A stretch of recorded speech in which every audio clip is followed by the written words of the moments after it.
Halo adik-adik di SMA N 1 Sukawati, khususnya adik-adik di English Club.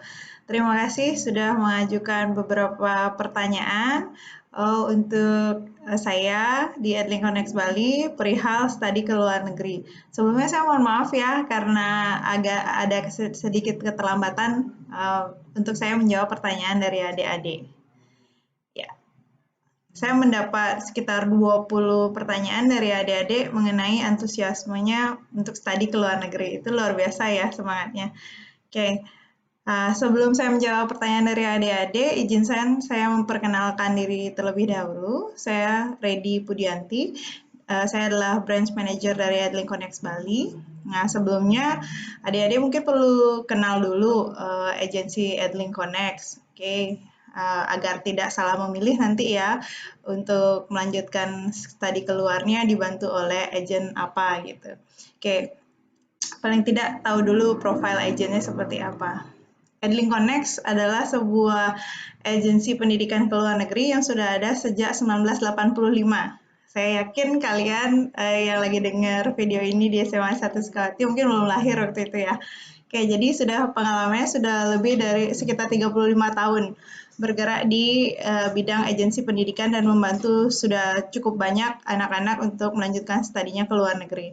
Oke, kita ada head office di Jakarta dan ada 3 international office di Australia, ada di Melbourne dan Perth, dan ada di Singapura juga. Nah, ada 23 kantor cabang di Indonesia termasuk Bali, satu-satunya di Denpasar, di Jalan Imam Bonjol. Nanti saya share alamatnya ya.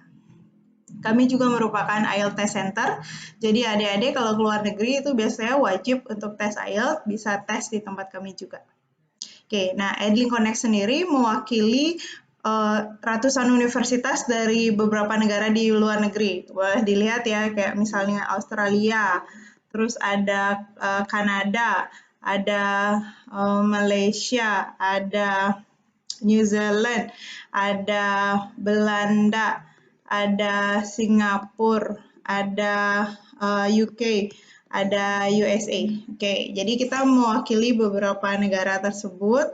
Buat adik-adik yang berniat untuk melanjutkan di beberapa negara yang saya sebutkan tadi, nanti kita pasti bisa bantu untuk aplikasinya dan keberangkatan adik-adik ke sana. Oke, pertanyaan pertama. Apa saja yang dibantu oleh Edlink Connect untuk mendaftar sekolah? Oke. Yang kedua saya simpan dulu ya, nanti soalnya ada di jawaban di slide berikutnya. Oke, apa saja yang perlu dibantu? Oke, jadi kami akan membantu dari proses konsultasi. Jadi kalian boleh tanya-tanya, konsultasi, ngobrol-ngobrol, sampai kalian yakin betul kira-kira, ini nih jurusan yang sesuai sama saya, yang sesuai sama budget, terus kalau mau dapat scholarship tambahan mungkin. Oke, nanti sampai dapat universitas yang cocok, nanti kita lanjutkan ke proses kedua yaitu pendaftaran sekolah. Oke, jadi kalian udah bisa daftar sekolahnya, nanti syarat dokumennya akan kita informasikan juga, terus kita bantu juga untuk proses aplikasinya. Kemudian ada simulasi atau persiapan IELTS. Kalau diperlukan bisa datang ke kantor kami atau persiapannya bisa online, terus kemudian tesnya bisa datang ke kantor kami. Jadi kita mengadakan official test di sini. Terus kemudian, jadi kan nyaman gitu ya, misalnya belajar di sini, tesnya juga di sini. Terus kemudian nanti sampai semua proses itu sudah berlangsung, kalian akan mendapatkan letter of offer dari university. Artinya kalian sudah diterima di university tersebut dan harus menyelesaikan administrasi apa untuk bisa menjadi student di sana. Oke, setelah itu selesai, kita akan lanjutkan dengan proses pengurusan visa. Tanpa visa, kalian nggak bisa berangkat ke luar negeri. Jadinya ini kayak tiket masuknya ke sana gitu ya. Jadi nggak cukup paspor aja. Kalau misalnya negara-negara yang kita bisa jangkau dengan paspor seperti Singapura misalnya atau Malaysia, itu tetap kalian harus mengurus visa studentnya namanya student pass. Oke, terus kemudian setelah kalian mendapatkan visa kalian, akan dilanjutkan dengan proses pre-departure briefing. Jadi biar kalian nggak bingung, nanti kalian berangkat itu bawa apa sih? Terus kemudian, oh iya Kak, kalau misalnya nanti saya mesti ini di sana part-timer, gimana cara ngurusnya? Ada perpajakannya nggak? Atau segala macam. Jadi semua hal-hal yang kalian butuhkan sebelum kalian berangkat ke luar negeri itu akan kita informasikan di sesi pre-departure briefing namanya. Oke, terus kemudian kita juga bisa bantu untuk tiket, tempat tinggal, dan penjemputan bila diperlukan. Kalau misalnya nggak diperlukan, nggak apa-apa. Misalnya sudah ada saudara di sana, atau tiket bisa dapat yang diskon online gitu misalnya, ya silakan aja. Jadi ini bukan kewajiban, tapi kalau misalnya diperlukan kita akan bantu. Terus kemudian yang terakhir adalah post departure service.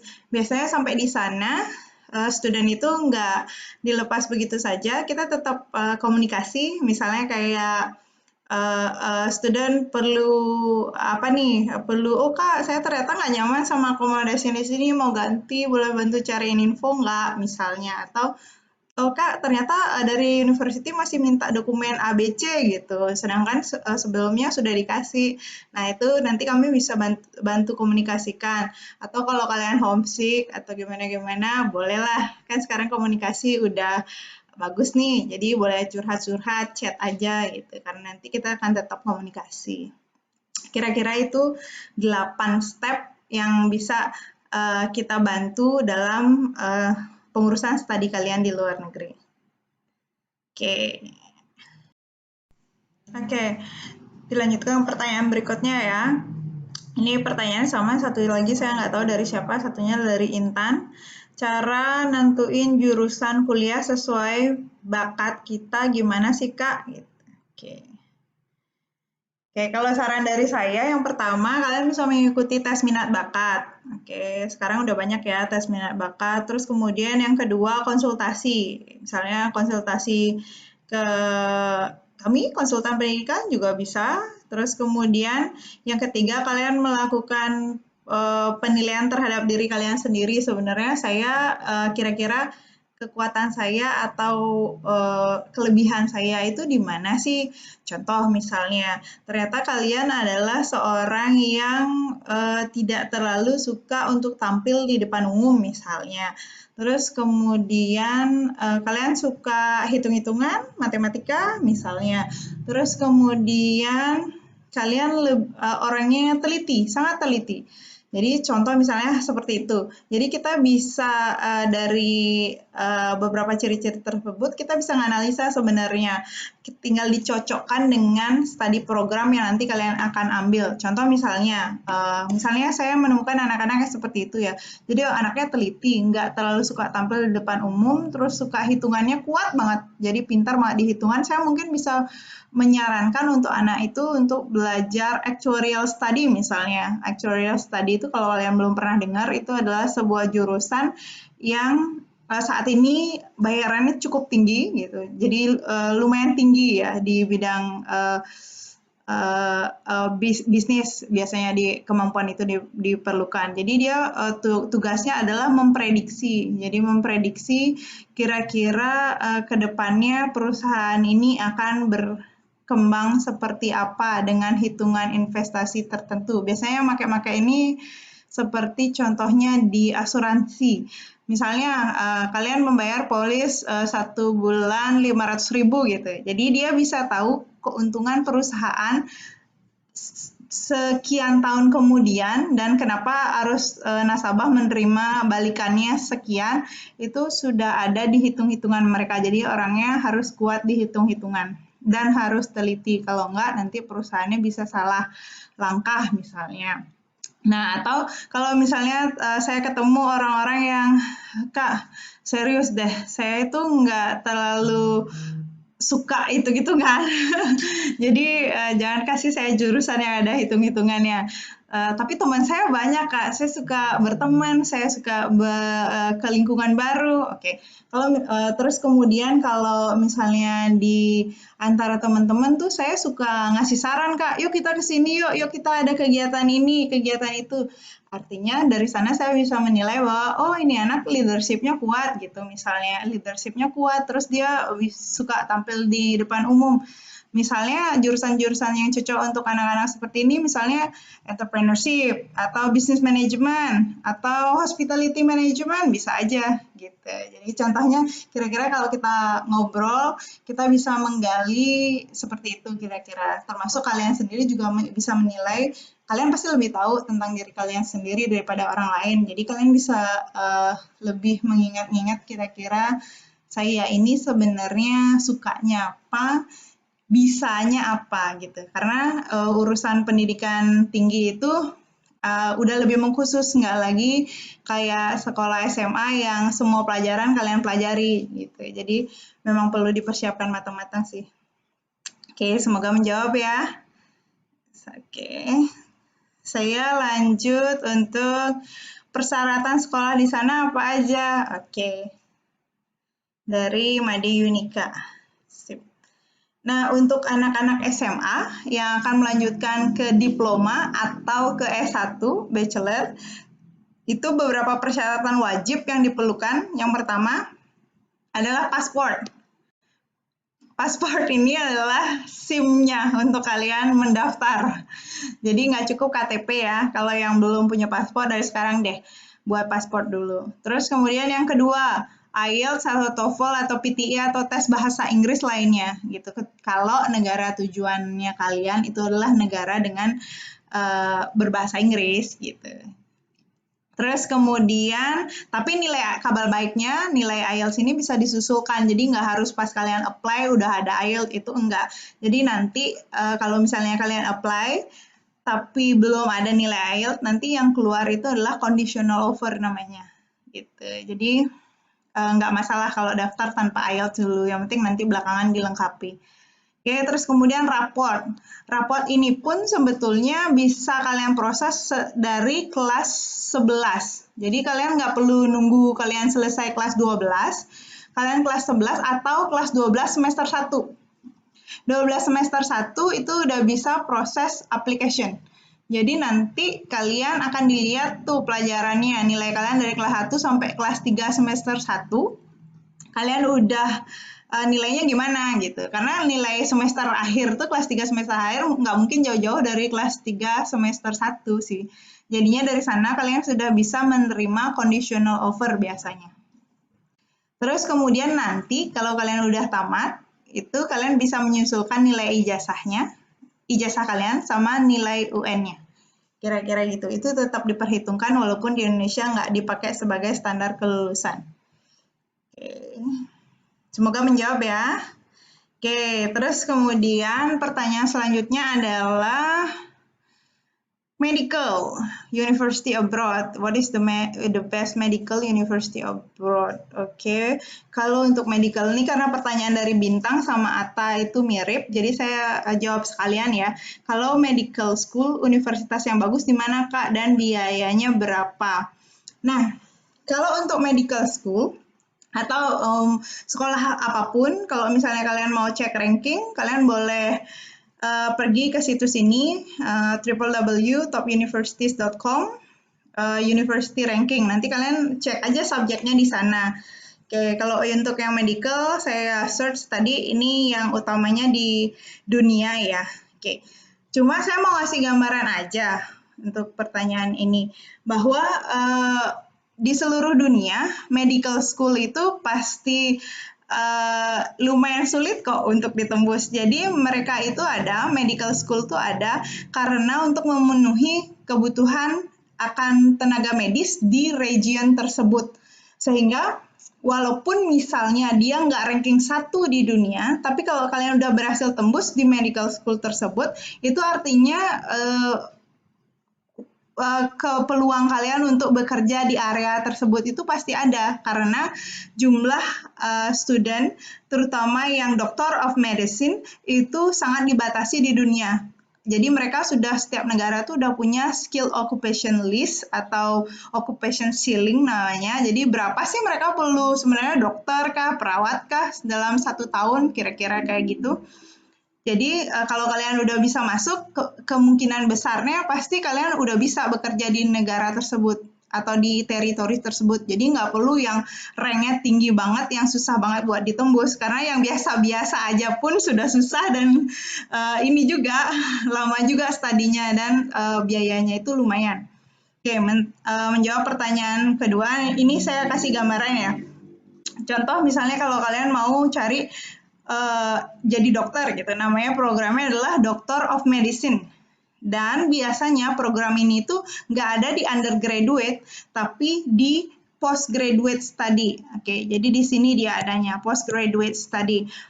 Jadi setelah tamat SMA, kalian itu harus mengikuti program dulu di S1-nya selama 3 tahun. Bisa pilih jurusan contohnya Bachelor of Medical Science atau Biomedical Science. Nanti kalau misalnya sudah selesai itu, baru kalian ikut tes lagi untuk masuk ke Doctor of Medicine. Nah, selama nanti kalau kalian lolos, itu ada tes lainnya lagi selain nilai di sini. Itu nanti kalau lolos, kalian bisa masuk Doctor of Medicine sekitar 3-4 tahun lagi, tamat baru kalian jadi dokter. Kira-kira prosesnya adalah dari 6-7 tahun. Gitu. Semoga menjawab ya itu pertanyaannya. Oke, kalau misalnya biayanya, tadi biaya saya belum jawab ya. Biayanya kira-kira ada di website. Oke, sebentar ya, saya coba cek dulu. Oke, tapi ini optometri. Oke, sebentar ya. Doctor of Medicine. Oke, menjawab soal biaya tadi, jadi ini Doctor of Medicine ya, ini yang udah masuk Doctor of Medicine ya. Jadi kalian akan perlu sekitar 318.800 Australian dollar. Ya, jadi saya nggak jago hitung-hitungan. Nanti kalian silahkan cek di kalkulator kalian, rate dollar sekitar 10 ribuan saat ini. Oke, itu yang Doctor of Medicine-nya di luar bachelor-nya ya. Ya, di mana-mana di seluruh dunia memang agak tinggi sih untuk biaya kedokteran. Oke, cuma nanti kita bisa siasati dengan mencari partial scholarship misalnya. Oke, jadi saya akan ke pertanyaan selanjutnya setelah setelah Doctor of Medicine tadi. Sekarang dari Septa. Oke, Septa, saya ingin bertanya, apa sih tips untuk menentukan jurusan kuliah yang tepat? Nah, ini sebenarnya pertanyaannya mirip-mirip ya sama yang tadi. Oke.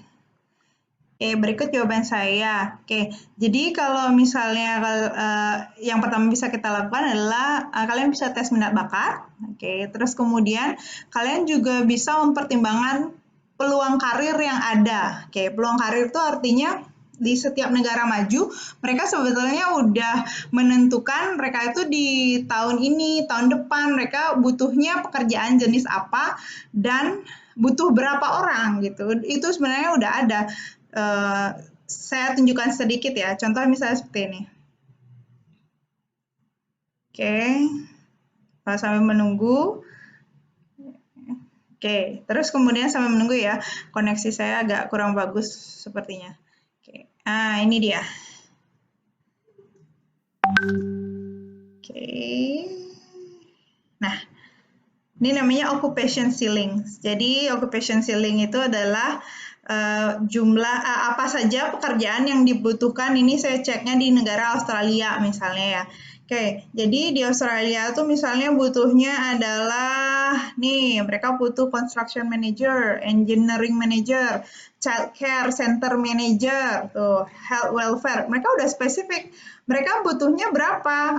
Ini mereka tuh butuhnya 7.000 orang gitu, 1.400 orang. Nah, ini juga bisa menjadi bahan pertimbangan kalian kalau kalian memilih jurusan nantinya selain dari passion kalian ya. Gitu. Kalau diutamakan sih kalian harus tahu minat kalian tuh apa, jadi supaya nggak tersiksa menjalaninya. Gitu. Oke, terus biar kalian juga bisa jadi optimal gitu di bidang tersebut. Terus kemudian Itu dari peluang karir juga bisa kalian pertimbangkan.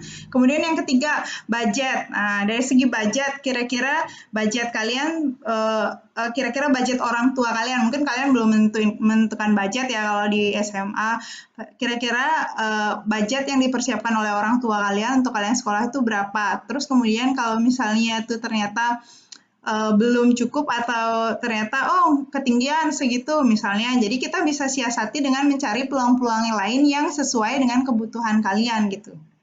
Atau misalnya kita bisa cek juga peluang-peluang beasiswa apa aja yang ada gitu. Terus kemudian faktor keempat itu adalah negara dan kota tujuan. Jadi contohnya misalnya saya pengen banget ke mana, ke Melbourne gitu misalnya, atau ke Sydney gitu misalnya, atau dengan alasan lain, misalnya kayak Tiffany kan ininya udah sekolah di luar negeri, saya pengen banget ke Singapura karena kakak saya udah ada di sana, jadi paling tidak itu bisa menghemat inilah living cost saya di sana karena bisa sharing sama kakak atau accommodation, contohnya misalnya seperti itu ya. Oke, jadi ya negara sama kota tujuan juga bisa jadi pertimbangan. Terus kemudian yang kelima, kesempatan untuk postgraduate work permit. Nah, ini apa sih postgraduate work permit? Mungkin ini adalah kali pertama kalian mendengar ini atau mungkin udah pernah mendengar sebelumnya.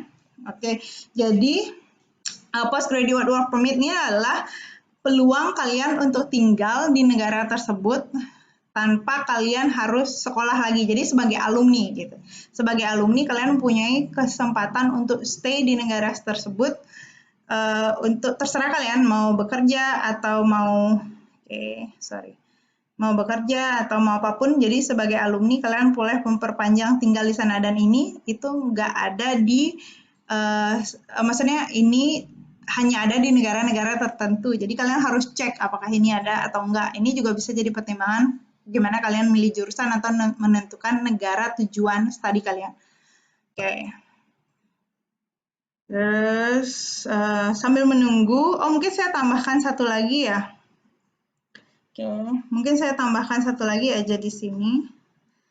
Itu adalah ini peluang part-time. Oke, sebentar ya. Saya bahas terakhir ya, ntar ya. Saya balik lagi ke slide dulu. Oke. Ini dulu deh, postgraduate study work permit. Oke, jadi kalian sebagai usually between 2 to 4 years depending on your qualification. Misalnya di Australia, jadi kalian bisa apply visa-visa seperti ini setelah kalian tamat studi nanti. Gitu. Jadi kalian nggak buru-buru harus pulang ke negara kalian. Jadi kalian masih bisa ada kesempatan untuk berkarir dulu di negara tersebut. Oke, terus kemudian yang lain bisa kalian pertimbangkan, mungkin saya tambahkan satu lagi ya, peluang karir, budget, ini kesempatan untuk part-time job.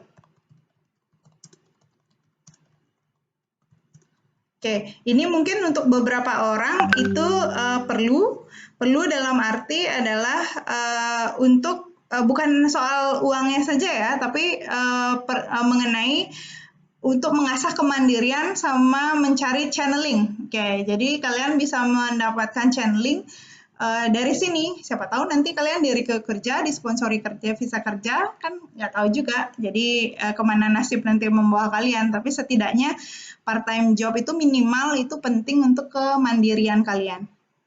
Oke.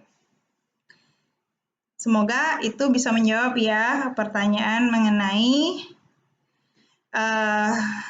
tips untuk memilih jurusan, dan negara yang tepat buat kalian melanjutkan studi kalian. Oke, sekarang saya lanjutkan ya. Oke, pertanyaan dari DPRMD ya. Oke, sama Rio. Oke, mau tanya perbedaan sistem pembelajaran di dalam dengan luar negeri itu bagaimana ya Kak? Oke, terus dari Rio, perbedaan yang paling mencolok antara universitas dalam negeri dengan luar negeri itu dari segi kurikulumnya? Sebenarnya pertanyaannya udah menjawab ya. Oke, jadi beberapa perbedaan mencolok itu misalnya di luar negeri jurusannya lebih mengkhusus, kayak misalnya actual study tadi misalnya. Sekarang udah ada sih beberapa di Indonesia, tapi kurikulumnya biasanya yang lebih mengkhusus. Terus kemudian dari waktu belajar, kalau di luar negeri udah disetting sekali bahwa anak-anak punya waktu belajar berapa sekian jam, terus kemudian mereka punya hak untuk part-time job sekian jam gitu. Misalnya belajar 20 jam, part-time job 20 jam. Jadi jarang sekali ada perubahan waktu untuk belajar karena semua orang sudah mempunyai waktu yang fix. Seperti itu. Oke, saya ambil salah satu contoh ya. Salah satu contoh misalnya, oke, misalnya ini deh. Oke. Oke, misalnya ini. Oke, saya biar nggak memihak ya. Oke, saya coba buka salah satu aja. Contoh misalnya kalian mau belajar tentang art and design gitu ya. Jadi art and design-nya pun sudah mengkhusus, kayak ada yang applied fashion and design and merchandising sih. Spesial banget ya, sampai merchandising aja itu ada. Interior decoration, khusus dekorasi interior aja, dekorasinya aja. Okay. Terus graphic design, kayak fashion design gitu misalnya. Terus kemudian contoh misalnya lain lagi adalah, ya ini yang banyak nih diminati di Indonesia, diminati di Bali karena kan kita identik dengan hospitality ya. Oke, ini ada hospitality and tourism and event. Oke, tuh bahkan masak cookery, hospitality, patisserie, masak kue aja khusus beda loh sama masak yang makanan biasa. Kue lain lagi jurusannya. Oke, terus kemudian travel and tourism, hospitality, itu berbeda. Nah, contoh misalnya lagi, sekarang kita lihat kurikulumnya. Oke. Kita lihat kurikulumnya, mata pelajarannya apa saja, itu udah tercantum kok di website universitas. Jadi kalian udah bisa siap-siap dari sekarang sebenarnya kalian belajarnya itu apa aja, terus perlunya itu apa, penilaiannya itu seperti apa, contoh ya. Nah, oke, contoh seperti ini. Tuh, nanti di sana ada work placement atau internship. Jadi kalian dapat magang ya. Dari sini udah kalian bisa tahu, kalian tuh dapat ngapain aja di sana. Few unit, nih. Jadi kalian akan belajar tentang introduction to research and communication for hospitality, principle of hospitality management, safety and security, hospitality business law, tuh. Udah jelas banget ya pelajarannya apa. Dan dalam satu semester atau satu term biasanya kalian cuma belajar 4 mata pelajaran. Jadi nggak perlu banyak-banyak SKS, cuma 4 aja tapi belajarnya dalam gitu. Terus penilaiannya apa? Nih, ngapain aja penilaian kalian tuh, assessment-nya itu di sana gimana aja, itu udah jelas kok. Boleh dilihat di websitenya. Jadi nanti kalau dosennya tiba-tiba mengganti atau universitasnya mengganti unit atau penilaian, nanti mereka pasti akan memberitahu. Atau kalau enggak, nanti kalian bisa nuntut aja. Kok bisa lain gitu? Jarang sih terjadi. Oke, terus kemudian nih, sampai entry requirement. Kalau kalian lulus atau nggak lulus aja udah kalian bisa tahu dari sekarang loh. Gitu. Oke, gitu ya kira-kira bedanya. Semoga bisa menjawab pertanyaan yang baik sekali dari Dia and Rio. Oke. Ya, terus kemudian peluang part-time job juga perlu dipikirin ya. Seperti saya bilang tadi, itu bukan melulu soal uangnya, tapi soal kalian belajar mandiri, belajar channeling, biar tahu ya hidup merantau kayak gimana. Enaknya cari uang sendiri, saya nggak bilang susah ya, nanti jadi beneran susah nyari uangnya. Jadi saya bilangnya enaknya nyari uang sendiri, rasanya untuk make uang dari keringat sendiri itu gimana. Nah, di situ nanti kalian pas merantau sambil belajar, sambil coba-coba part-time, itu seru loh. Oke, tapi jangan sampai mengorbankan kuliah kalian ya, nanti visanya bisa di-reject. Oke, selanjutnya. Oke, selanjutnya Selanjutnya ini pertanyaan dari Satya Melati. Ya, izin bertanya, universitas yang cocok untuk jurusan bahasa apa ya, Kak? Saya sebetulnya agak bingung nih pertanyaannya dari Satya.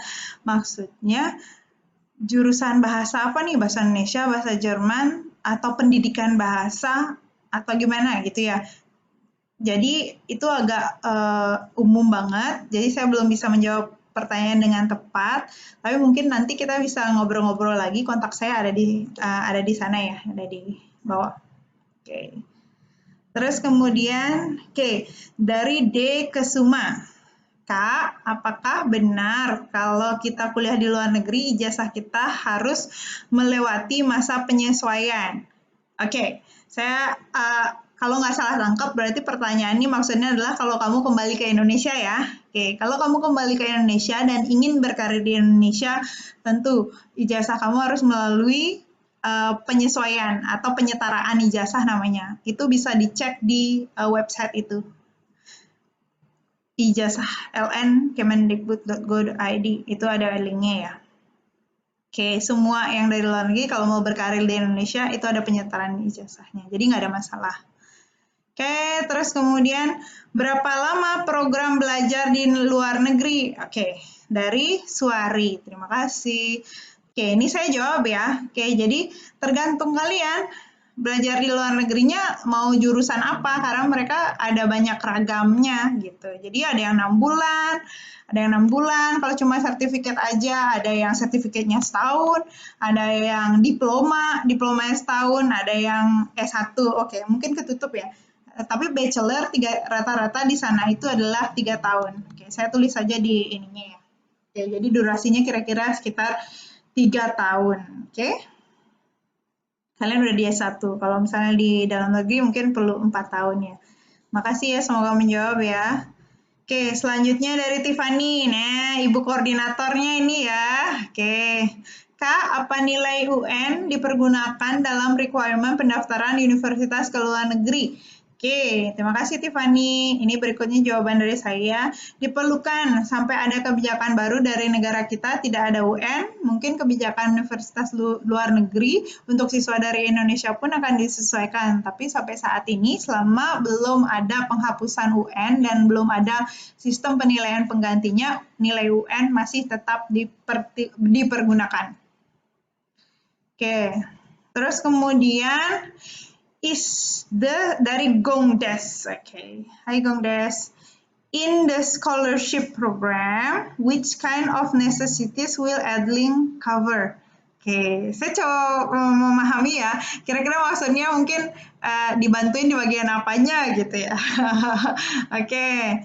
Nah, contoh ini adalah award atau beasiswa scholarship award yang diterima oleh salah satu student saya. Jadi dapat sampai 12,5% dari tuition fee-nya dia loh.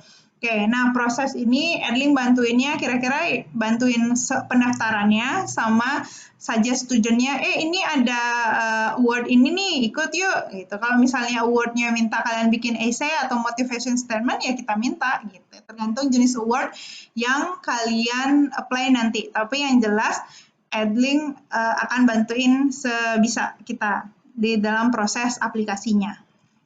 Semoga menjawab ya. Oke, selanjutnya ada dari Yunita. Halo Kak, adakah beasiswa untuk S2 di luar negeri? Biasanya negara mana ya Kak? Oke, Yunita mungkin program perlunya nggak untuk sekarang ya, tapi untuk nanti kalau udah tamat S1, terus nanti lanjut S2-nya ke luar negeri gitu ya. Oke, ini saya jawab ya. Ini beberapa contoh skema beasiswa yang ada untuk S2 dan S3. Oke. Itu ada LPDP misalnya itu dari Kementerian Keuangan kita, negara Indonesia. Terus ada Orange Tulip Scholarship itu dari negara Belanda. Ada NZS dari New Zealand. Ada AAS dari Australia. Terus kemudian ada Endeavour juga itu dari Australia, ada Fulbright dari Amerika, ada Chevening dari UK. Terus kemudian masing-masing internal kampus juga biasanya mereka mengeluarkan beasiswa gitu ya. Yang penting nanti mengikuti syaratnya aja. Oke, itu beberapa ya. Masih banyak sebenarnya yang lain. Jadi jangan khawatir. Oke, Oke, semoga menjawab. Selanjutnya adalah dari Muti Iadea. Oke, Muti. Halo Mr. or Miss. Saya ingin bertanya apakah selama di luar negeri kita akan mempunyai keluarga angkat? Oke. Oke, jawabannya belum tentu. Jadi tergantung aja ya. Kalau misalnya program yang kalian ikuti ternyata adalah program yang ada keluarga angkatnya, bisa aja. Atau kalau misalnya kalian belajar dengan self funding juga, kalau misalnya kalian tinggal di homestay dan hubungan kalian baik dan kalian menjadi dekat seperti keluarga, ya mungkin aja. Tapi itu nggak tentu ya. Jadi nggak wajib juga. Oke, semoga menjawab. Oke, berikutnya adalah dari Wulan. Ingin bertanya, Kak, kalau kita dapat beasiswa di Jerman, tapi nggak bisa bahasa Jerman, nanti di sana bakal diajarkan bahasa Jerman? Soalnya saya pernah lihat orang dapat beasiswa di Rusia, tapi belum bisa bahasa Rusia, dan nanti di sana dia belajar bahasa Rusia kurang lebih 1 tahun. Mohon bantuan penjelasan ya, Kak. Oke.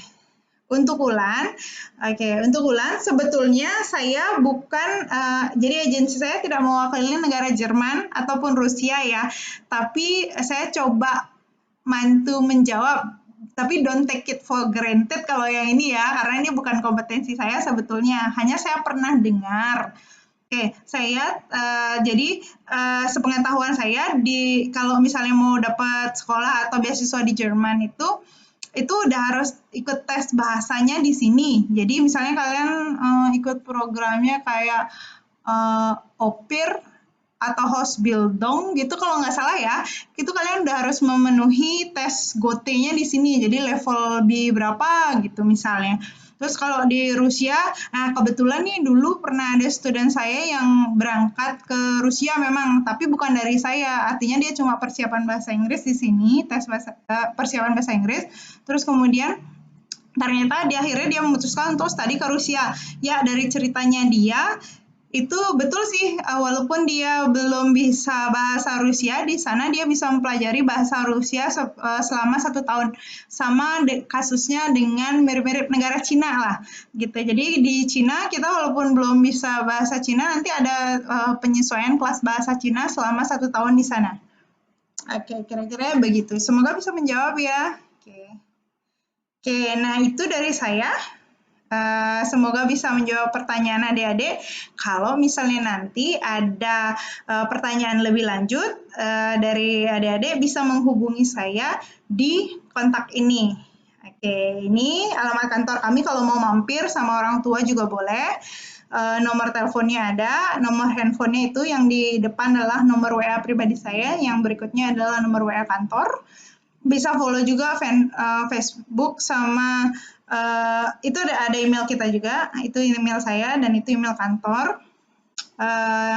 Facebook kita juga bisa di follow sama Instagram, siapa tahu nanti kita ngadain event tertentu, adik-adik bisa ikut.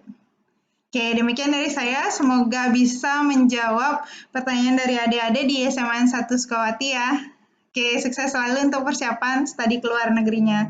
Bye.